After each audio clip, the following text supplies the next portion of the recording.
Today we're going to be looking at one of the fundamental aspects of first learning to play the guitar and first learning to improvise, the pentatonic scale. But more specifically, we're going to be looking at how to use the pentatonic scale in ways that are a little bit different and a little bit new and a little bit fresh, because I want to use it in ways that are new and fresh. As a player, I tend to very easily get trapped in ruts, I get trapped in grooves, and I get trapped in playing the same patterns over and over again. So today what I just want to look at is breaking out of those boxes so that I can use the pentatonic scale a little bit more diversely and a little bit more competently in my playing. But first off, I thought I'd begin with just a very brief rundown of the scale itself, which just happens to be the full extent of my knowledge of it, and all the ways that I approach it and use it. And just for the sake of simplicity, we're just going to be keeping to C major and the relative A minor for the majority of all examples. So what is the pentatonic scale? Well, firstly, it's not just one scale, it's two scales. There is the major pentatonic scale and there is the minor pentatonic scale. Each of them has 5 notes, which is how they get the name penta from 5. And the major scale is made up of the root, the major second, the major third, the fifth, the major sixth, and the octave. Whereas the minor pentatonic is made up of the root, the minor third, the perfect fourth, the perfect fifth, the major seventh, and then the octave. And there are 2 basic positions for each scale, which are as follows.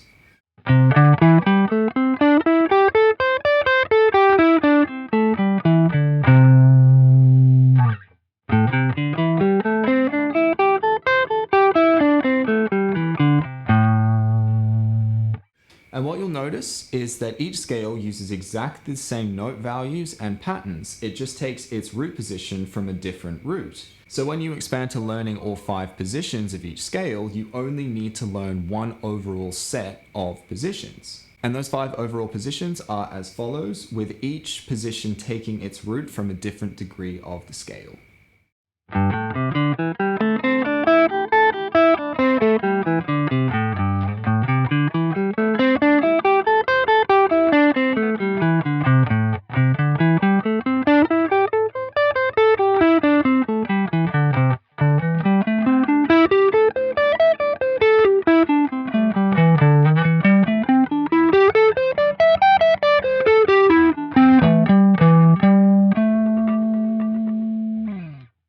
Now, you can use the Penta anywhere you might be using a natural, major, or minor scale, with a couple of exceptions, but for now we'll just keep things very simple. Staying in the key of C, if we were to use the C major pentatonic or the A minor pentatonic, we would be completely safe, and we would sound relatively, if not totally competent in our playing.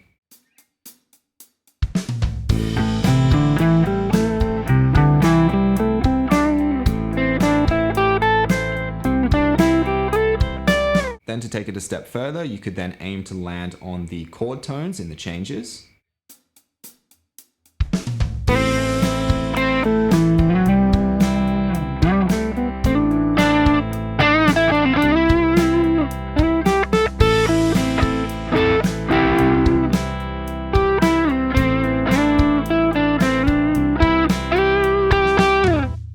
And to take it further still, we'll now start incorporating a couple of other chords from the same key signature, not just the tonic major and the relative minor, and we'll aim to land on the chord tones of those chords while expanding to some more positions of the minor and the major penta.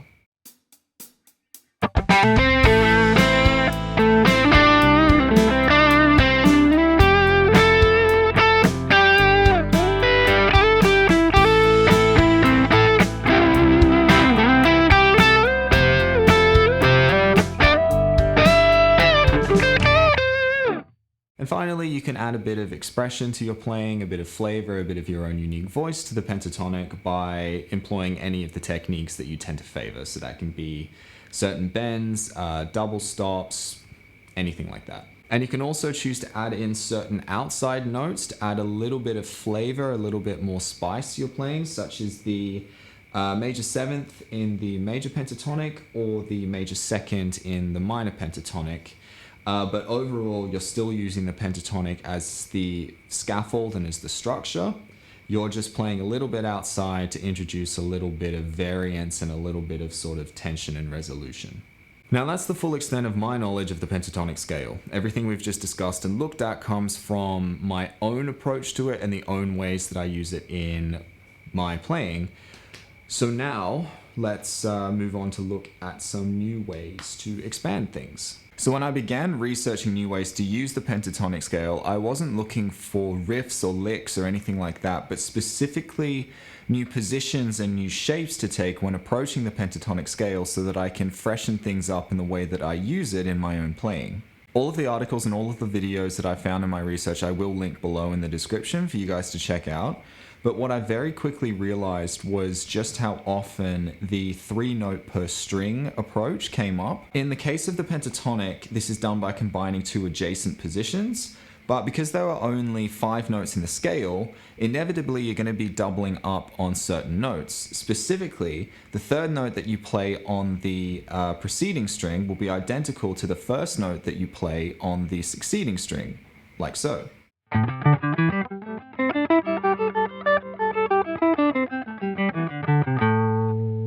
But that's where the interest is. From here is where you can start to mix things up a bit.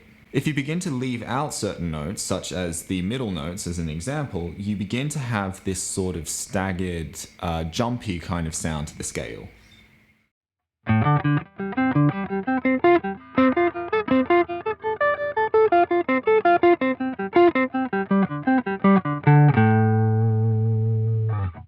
Which, if you play faster, which I can't, it begins to have a sound that's sort of reminiscent of that of kind of like a synthesizer, maybe sort of like an arpeggiated pattern, that sort of thing.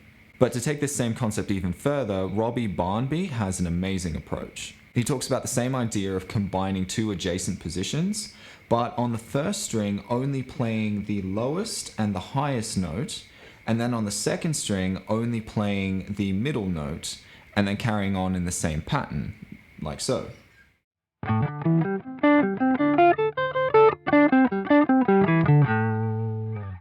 Now, he goes into more detail in his video, which I highly recommend you guys checking out, because honestly, this completely blew my mind. This is exactly what I was looking for when I started this research. To me, this technique just adds an entirely new layer. It adds new depth, new feel to it. It makes it feel fresh, and quite honestly, I'm excited about using the pentatonic scale again. So I've been working on practicing these approaches for a while. I have spent some time with them, got them under my fingers, so now I'm just going to play over a very simple backing track where I can use the pentatonic scale. Now, I've actually already recorded a jam over this same backing track, but this was before I began all this research and before I started working with these new techniques and practicing them.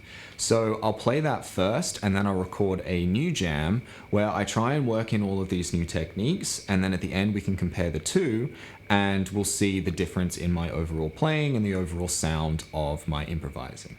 So first up, here's the jam I recorded before working on these techniques, before we move on to the jam where I start trying to employ them and work them into my playing.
So there you have it, a couple of new and fresh and interesting ways that we can use the humble pentatonic scale. I personally really like these new techniques. It's definitely things that I'm going to start working into my daily practice routine, because even in the short amount of time that I've spent with them, already the scale feels new to me, it feels fresh, it feels exciting, and it's techniques that I want to have under my fingers so that I can use it in my own playing. I really hope there was something in this video that was of help for you guys. I hope there's something in it that you can take and use in your own playing, in your own practice routine. If there is, please let me know down below, or if you have any suggestions or any comments or anything that I may have missed in this, also let me know, because I would really love to hear from you. But for now, just thanks for sticking around, for doing all the usual things to support the video, support the channel, keep things going. And yeah, I will see you guys in a bit.